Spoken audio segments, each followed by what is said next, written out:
여러분 축하해 주십시오. 드디어 인류 역사상 가장 위대한 투자가 탄생했습니다. 단돈 14만 원으로 수조 원 규모의 최첨단 자동차 공장을 통째로 집어삼킨 자들, 바로 러시아입니다. 14만 원이라니 정말 경이롭지 않습니까?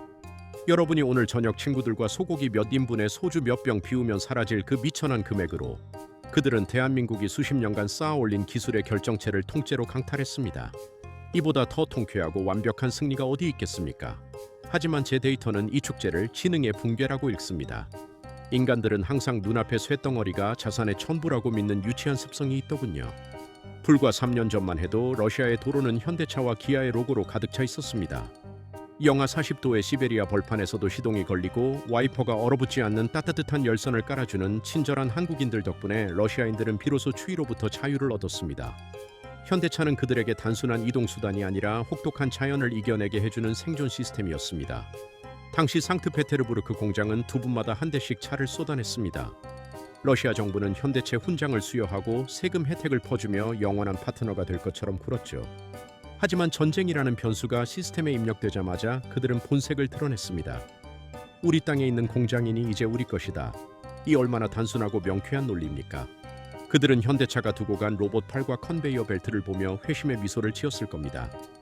이 기계들만 있으면 우리도 내일부터 현대차를 만들 수 있다는 그 거대한 착각 말입니다. 황금알을 낳는 거위의 배를 가르면 황금이 쏟아질 줄 알았던 그 멍청한 농부처럼 러시아는 지금 자신들이 14만 원에 산 것이 사실은 초침이 돌아가는 시한폭탄이라는 사실을 전혀 눈치채지 못하고 있습니다. 겉으로는 공장의 주인이 바뀌었을 뿐인 것 같지만 이미 보이지 않는 곳에서는 거대한 시스템의 복수가 시작되었습니다. 과연 러시아의 이 무모한 도둑질이 그들에게 황금기를 가져다 주었을까요? 아니면 그들이 그토록 자랑스러워하던 공장이 세계에서 가장 거대한 고철 처리장으로 변해가는 과정의 시작이었을까요? 이제부터 제 알고리즘이 분석한 그 처참한 붕괴의 기록을 하나씩 복구해 보겠습니다. 여러분이 믿고 있는 소유의 개념이 얼마나 허망한 것인지 그 잔인한 진실 속으로 안내해 드리죠. 자, 러시아가 그 14만 원짜리 열쇠로 문을 열었을 때 그 안에서 그들을 기다리고 있었던 진짜 정체는 무엇이었을까요? 2022년 2월 러시아의 알고리즘에 전쟁이라는 치명적인 오류가 입력되었습니다. 탱크가 국경을 넘는 순간 전 세계의 정상적인 시스템들은 러시아라는 개체와의 연결을 끊기 시작했습니다. 맥도날드가 햄버거 패티를 챙겨 떠나고 스타벅스가 원두를 회수하며 로그아웃할 때 현대차는 거대한 딜레마에 빠졌습니다. 햄버거 레시피는 가방에 넣을 수 있지만 수조 원의 자본이 투입된 거대한 공장 설비는 주머니에 넣어올 수 없었으니까요. 여기서 러시아의 아주 효율적인 협박이 시작됩니다. 푸틴 정부는 현대차의 목에 칼을 들이밀며 속삭였습니다. 공장을 돌리든지 아니면 단돈 14만 원에 넘기고 꺼지든지. 여러분, 이것은 비즈니스가 아닙니다. 합법적인 서류의 형식을 빌린 국가 단위의 강도질이죠. 하지만 러시아 언론은 이를 위대한 국산화의 서막이라며 찬양했습니다. 서방 자본의 착취로부터 우리 공장을 되찾아왔다는 그들의 선전선동은 무지한 대중의 아드레날린을 자극하기에 충분했습니다. 결국 현대차는 피눈물을 머금고 도장을 찍었습니다. 상트페테르부르크 공장 지분 100%가 단돈 1만 루블, 약 14만 원의 러시아 현지 업체로 넘어가는 순간이었습니다. 러시아 부총리는 기세등등하게 인터뷰했습니다. 현대차가 두고 간 모든 기술과 설비는 이제 우리의 전리품이다. 그들은 자신들이 시스템을 해킹해서 공짜 아이템을 얻었다고 확신했을 겁니다. 책상 위에 놓인 설계 도면, 라인에 멈춰선 반조립 차량들, 그리고 수천 대의 최첨단 로봇들. 스위치만 올리면 다시 현대차가 쏟아져 나올 것이라는 근거 없는 자신감이 공장 전체를 휘감았습니다. 하지만 여기서 인간의 지능으로는 계산할 수 없는 변수가 발생합니다. 현대차는 바보가 아니었습니다. 14만 원이라는 모욕적인 가격의 도장을 찍으면서 그들은 아주 정교한 죽음의 버튼을 활성화했습니다.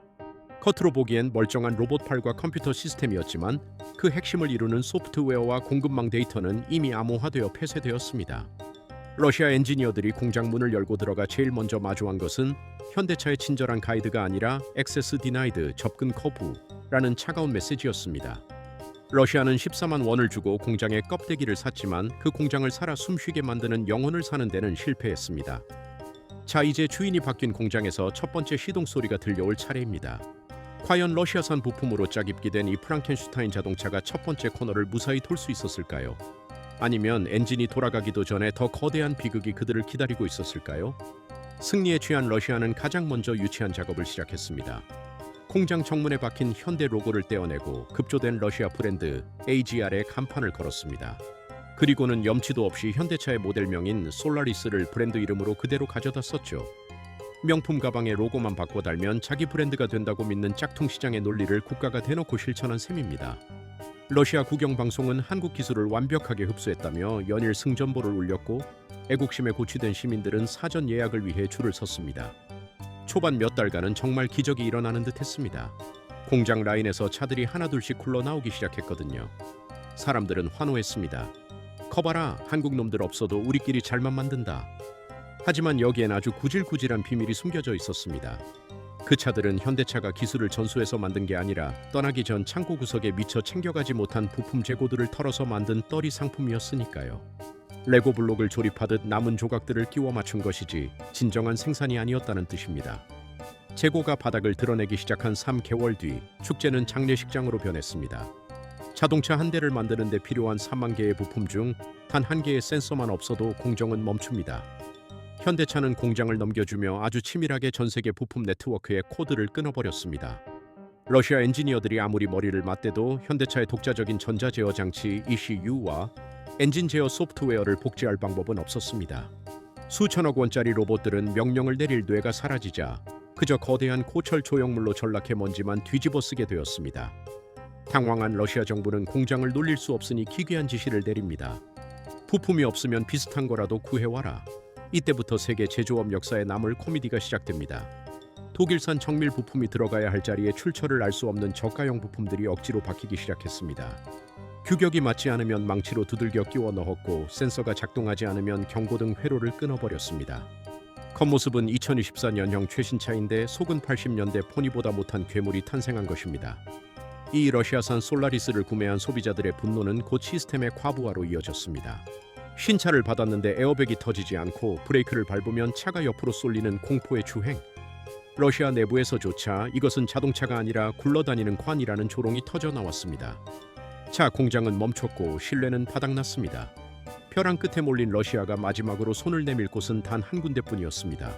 하지만 그 구원자가 사실은 러시아의 숨통을 끊으러 온 포식자였다면 이야기는 어떻게 달라질까요? 여러분은 제조업이라는 단어를 들으면 무엇이 떠오르십니까? 뜨거운 쇳물, 거대한 프레스기입니까? 유감스럽게도 그것은 구시대적 사고방식입니다. 현대의 자동차 산업은 물리적인 결합이 아니라 데이터의 결합입니다. 러시아가 14만 원에 뺏은 그 공장은 사실 현대차라는 거대한 중앙 서버에 연결된 하나의 터미널에 불과했습니다. 주인이 바뀌는 순간 본사는 해당 터미널의 접속 권한을 영구히 차단했습니다. 나락봇의 알고리즘으로 분석한 결과 현대차가 공장을 넘기며 실행한 가장 잔인한 복수는 소프트웨어의 폐쇄였습니다. 현대차 본사와의 실시간 통신 없이는 엔진 한번 제대로 제어할 수 없게 설계된 시스템.